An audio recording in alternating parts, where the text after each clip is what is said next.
안녕하세요, 여러분. 일본이 정치적인 이유로 우리나라에게 참 어리석은 무역전쟁을 벌이고 있는데요. 유명한 블룸버그 통신에서는 일본의 무역전쟁을 어리석은 무역전쟁이라고 비판하기도 했습니다. 일본이 우리나라에게 무역전쟁을 시작했다는 뉴스를 접하고 내가 뭔가 잘못 본 거 아닌가라는 생각이 들었는데요. 자유무역 고속도로를 선두에서 잘 달리다가 갑자기 후진기어로 바꿔서 역주행해서 우리 쪽으로 돌진하고 있다는 느낌이 들었기 때문입니다. 갑자기 후진하는 일본을 보고 놀라셨죠? 하지만 너무 놀라시지 않아도 되는데요. 현재 일본의 경제력은 우리에게 종이호랑이와 비슷한 수준의 위협받게 되지 않기 때문입니다. 종이호랑이를 갑자기 보고 놀라거나 넘어질 수 있지만 종이호랑이가 위협적인 공격을 할 수 없기 때문입니다. 그렇다면 일본의 조치들이 왜 종이호랑이에 위협받게 되지 않고 어떻게 일본은 종이호랑이로 추락했는지 살펴보겠습니다. 우리는 일본의 수입 의존도가 높은 편인데요. 여기서 보이는 장비들이나 소재가 우리나라 반도체나 자동차 산업에 중요하게 쓰이기 때문에 공급에 차질이 생긴다면 단기적으로 피해가 불가피해 보이는데요. 생산의 차질로 수출에 어려움이 생길까 걱정이 될 수 있습니다. 하지만 한 가지 간과하고 있는 중요한 사실이 있는데요. 이 세상의 거의 모든 시장은 공급자가 우위가 아니라 수요자, 그러니까 소비자가 우위에 있다는 것입니다. 시장을 100% 독점을 하고 있지 않다면 거의 모든 제품과 상품은 대체가 가능하기 때문에 선택권과 힘은 수요자에게 있다는 것입니다. 일본은 공급자고 우리나라가 수요자입니다. 기본적으로 우리가 유리한 위치에 있다라는 것입니다.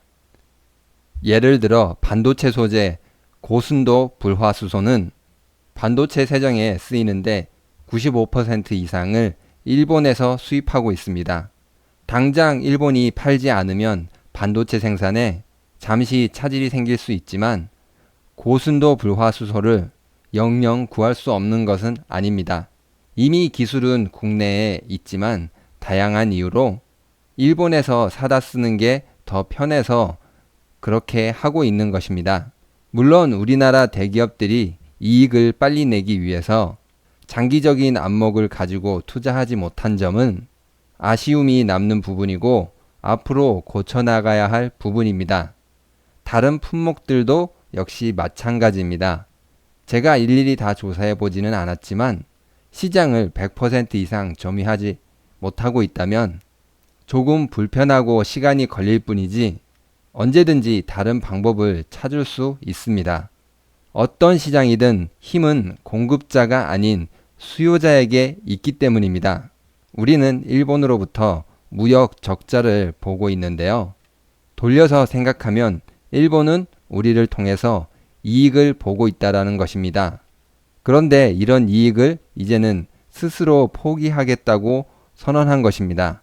그래서 외신들은 아베의 행동을 어리석다, 희망이 없다, 위선적이다 라고 비판하는 것입니다.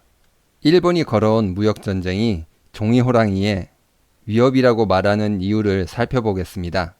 일본은 버블 붕괴 이후 경제체질이 굉장히 오래되었을 뿐만 아니라 역동성과 활기를 잃어서 계속 후퇴하고 있기 때문인데요. 일본과 우리나라의 경제력을 비교해 본다면 규모 면에서는 우리나라가 일본에 비해 많이 밀립니다. 일본은 우리나라보다 2배 이상의 인구를 바탕으로 3배가 넘는 경제 규모를 가지고 있습니다. 하지만 덩치가 크다고 반드시 내실이 있는 것은 아닌데요. 1인당 GDP를 살펴본다면 2018년 기준 약 9,000달러 차이가 나는데요. 우리나라 돈으로 환산하면 약 1,000만 원 정도가 차이 나는 것입니다. 경제 규모에 비해서 일본 국민들이 누리는 혜택이 적다라는 것입니다. 또한 경제 성장률은 0%에 가깝습니다. 일본의 경제 성장률은 줄곧 0%대에 머물고 있는데요. 경제가 항상 제자리에 있다라는 것입니다. 물가 상승률을 감안한다면 일본의 경제는 버블 붕괴 이후 계속 쪼그라들고 있다고 보는 것이 맞습니다. 일본의 현재 경제 구조는 무엇을 해도 안 되는 굉장히 암울한 상황에 빠져 있다는 것입니다. 아베는 윤전기를 쌩쌩 돌려서 일본 은행으로 하여금 돈을 무제한으로 찍어내게 하겠다 할 정도로 극약 처방에 가까운 방법을 썼지만 지금 그림에서 보이는 것처럼 일부 대기업의 상황만 개선되고 일본 경제 전체에 고루고루 퍼지지는 않았습니다. 파란색 선은 해외 매출 비중 60% 이상인 일본 기업들입니다. 돈을 찍어낸 덕분에 엔화의 가치는 떨어지고 수출이 증가했습니다. 영업이익률은 2012년부터 3%대에서 7% 이상으로 상승했는데요.